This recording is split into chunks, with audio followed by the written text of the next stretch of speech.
اهلا بيكم فيديو جديد. فيديو النهارده مش بس مشتريات، لا، في كمان وصفه يا جماعه جوه الفيديو. والله انا ندمانه ان انا ما عملتش كده من زمان. خرافه، طعمها تحفه تحفه تحفه. جبت شويه مشتريات كده كنت محتاجاهم.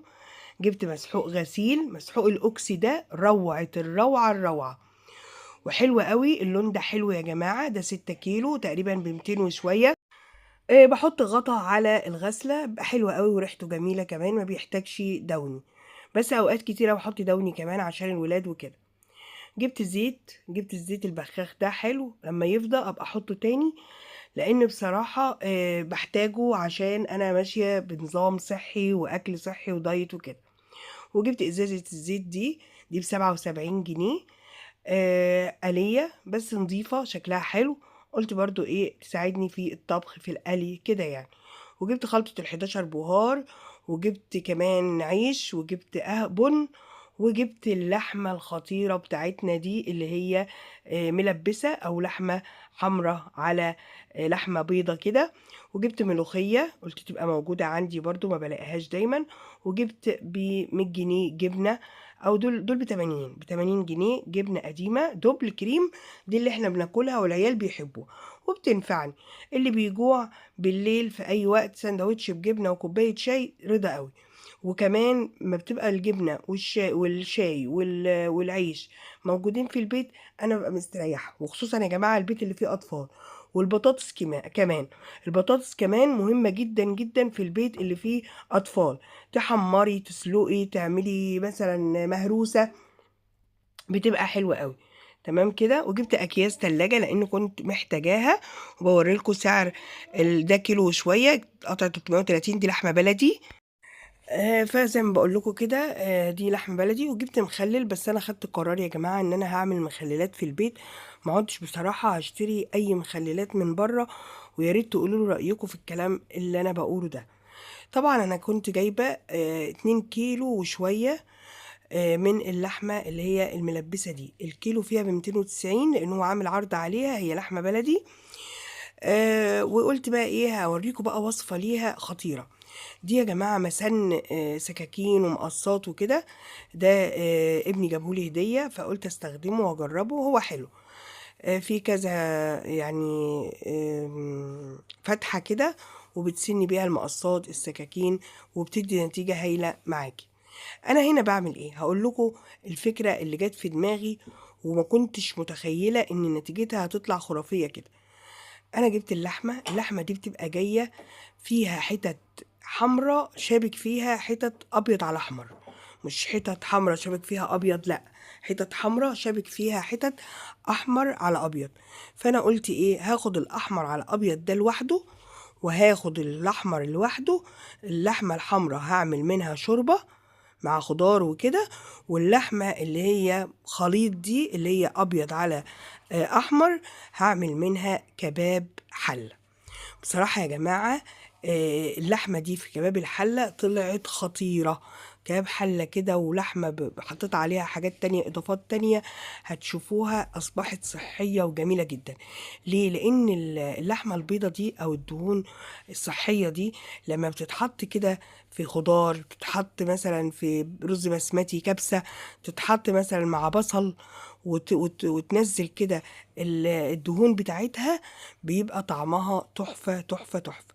بصراحة لما قسمت ال2 كيلو عملوا لي كمية حلوة تتعمل كباب حلة، وكمية حلوة أعملها شوربة. هوريلكم الكلام ده كله. شايفين بقى اللحمة الحمرا كام حتة؟ كتير أهو، أكتر من عددنا يعني، فده جميل جدا لو اتعملت وجبة مرة. وكباب الحلة ده قطعته كده وعملته وجبة أو كفّانة، وجبتين مش وجبة واحدة.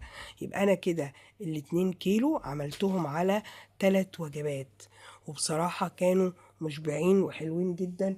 وفي نفس الوقت تقدري كمان إن أنتِ يتعشوا منها لو في أطفال أو كده. أنا باحب دايمًا أعشّي الأطفال من أكل الغدا، ما أعرفش باحس إن هُم يا حبايبي ما بياكلوش كويس على الغدا، وفي نفس الوقت جسمهم بيتبني. فباحب إن هُم أكون دايمًا محوطاهم كده ببروتين، بأكل صحّي، كلام من ده. طبعا بقى يقابلني كده حتت فيها قرقوشة او حتت لحمة بحتة عضمية صغيرة كده، حطيتها مع اللحمة اللي هي بشوربة. يعني انا ما كنتش عارفة ان انا اقصها، فحطيتها مع اللحمة بشوربة. طبعا يا جماعة انا عايزة اقول لكم ان دلوقتي لما تجيبي فراخ او تجيبي لحمة وتقطعيها على وجبات كده بكميات ما تبقاش كتير قوي في الوجبة الواحدة، ده بيخلي ان انتي تعملي قيمة غذائية لأكلك، وفي نفس الوقت هيوصل للأكل اللي هو أرديحي، هيوصل لسعره. وفي نفس الوقت تكوني انتي ما بتبذليش مجهود كبير، وبتدي ولادك قيمة غذائية، وما بيتأففوش بقى ويقولك لأ بعمل لنا أكل أرديحي ومش عارفة ايه الكلام ده كله. طبعا بقى الأكلة دي أو الكباب الحلة اللي أنا هعمله ده، الأساس بتاعه البصل. كتري فيه البصل. أنا حطيت فيه بتاع مثلا كيلو بصل، ده كيلو وشوية لحمة، حطيت فيه حوالي كيلو بصل. طبعا مش بعمل بقى بصل كده والسلام يعني، لا بقطعه جوانح. طبعا انا ما بسويش اللحمه الاول وبعدين اعملها كباب حله، لا، انا بعملها مع نفسها كده بالبصل، وفي صينيه الومنيوم، وبسيبها كده، ما بحطش عليها دهون خالص، وبقطع عليها البصل جوليان زي ما انتم شايفين كده، زي بتاع الكشري، وبسيبها بقى بهارها واحط بهاراتها، هتنزل بقى هي دهونها، هي الدهون بتاعتها منها فيها وكلام من ده. في اضافات تانية انا بضيفها، عايزه اقول لكم برضو بتودي حته اللحمه بقى وانت بتاكليها كده في حته تانية. ولادك لو مش بيحبوا البصل هيحبوا ياكلوه، لانه بيبقى مكرمل وجميل في الوصفه دي، وواخد من اللحمه، هيحطوه كده على الرز هيبقى هايل هايل هايل. الوصفة الكباب الحلة دي يليق معاها رز بشعرية، يليق معاها مكرونة، بتبقى حلوة جدا. تمام تمام.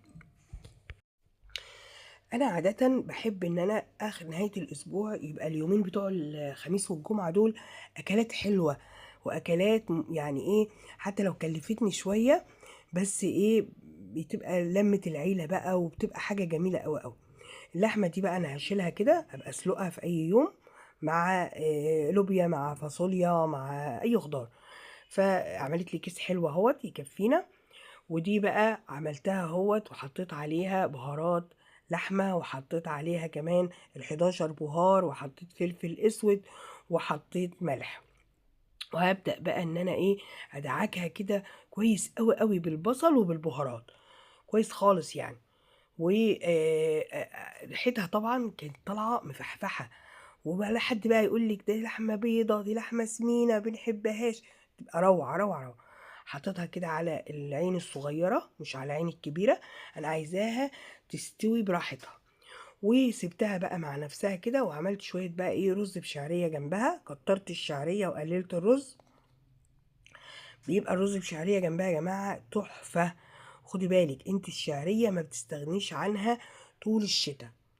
طول الشتاء هتعملي رز بشعرية، هتعملي شوربة عدس، هتعملي شوربة فراخ بالشعرية، هتعملي حلويات حتى بالشعرية. الشعرية حلوة وبتدفي وجميلة في الشتاء. هنا بقى خدت الطماطميتين دول وقرن الفلفل احمر اخضر مش عارف ايه وفصين توم، علشان هحطهم على اللحمة بتاعتنا. هي كده كل ما بتدخل في سوا احط عليها حاجة، كل ما تدخل في سوا احط عليها حاجة. فدلوقتي انا هحط ايه، هحط الطماطم والايه والخضار. تمام. طبعا بقى ايه، بدأت تدخل في سوا قدامكم اهي، جبت بقى الفلفل الاحمر الجميل ده. وانا دقت واحد ما لقيتش حامي، لكن في الاكل لقيته حامي، فما اعرفش بقى، جايز انا دقت الطرطوفه الاولانيه دي ما بتبقاش عاده حاميه، لكن كل ما بتدخلي جوه قرن الفلفل بتلاقيه حامي ومشطشط. بس عارفين ما اداش الشطشطه العاليه، بس ادى شطشطه من بعيد كده، طعمها تحفه يا جماعه. لو انت بتعملي دايت، لو انت، بصوا، لو نصيحه مني، خلي اكلك صحي وانت هتخسي ان شاء الله. خلي اكلك صحي بحيث ان انت ولادك، انا عندي ولاد الكبار عاملين دايت وانا كمان، فمش عايزه والصغيرين لا، فبناكل من اكل البيت، مش بنكلف نفسنا، وفي نفس الوقت بنعمله اكل صحي.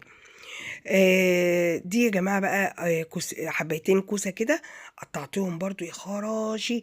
الوصفة دي والله يا جماعة انتوا لكم ان تتخيلوا، بعد ما الكوسة استوت كده ودخلت في سوا، لانها بتاخد سوا ممكن اكتر شوية من البطاطس، حطيت بقى حبايتين بطاطس.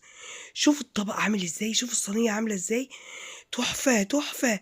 ما بالكوا بقى الأكل مع شوية رز بشعرية بقى مفلفلين كده أهو. ده طبق كل واحد حلو أوي أوي أوي. معلقتين رز بشعرية وشوية بطاطس على لحمة على